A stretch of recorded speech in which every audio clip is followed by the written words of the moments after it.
The Vietnam War domino effect started when France took Laos, Cambodia, and Vietnam to establish an outpost in Asia.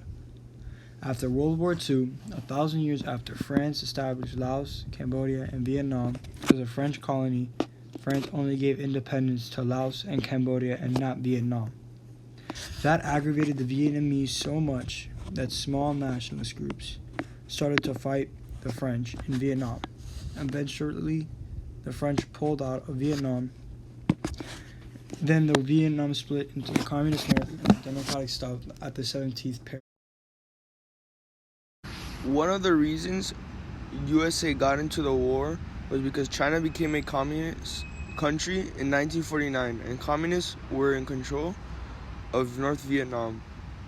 The USA was afraid that communism would spread through South Vietnam and the rest of Asia.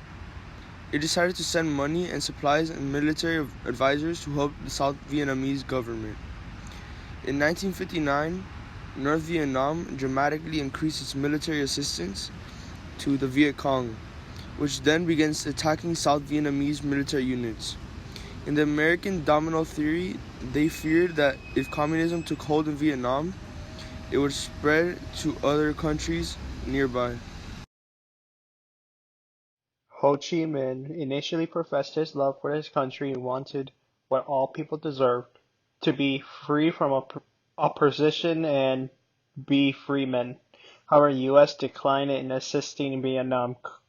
Cooped with the immense support from the Communist allies, he began to spread socialist policies. At the end of World War II, the Viet Minh announced Vietnamese independence. The French refused to relinquish their colony, and in 1946, war broke out. After 8 years of war, the country was split into Communist North and non-Communist South, and Ho became president of North Vietnam. He was determined to reunite the Vietnam under Communist rule.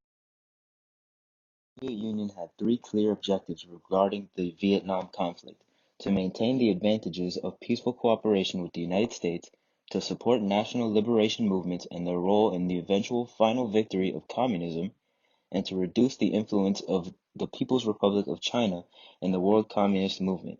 In December of 1965, the Soviet Army newspaper, the Red Star, reported for the first time that Soviet anti-aircraft missiles had been supplied to northern Vietnam.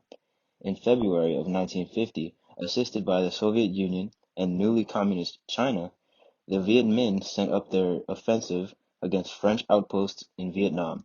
In June of 1950, the United States, identifying the Viet Minh as a communist threat, sets up military assistance to France for their operations against the Viet Minh.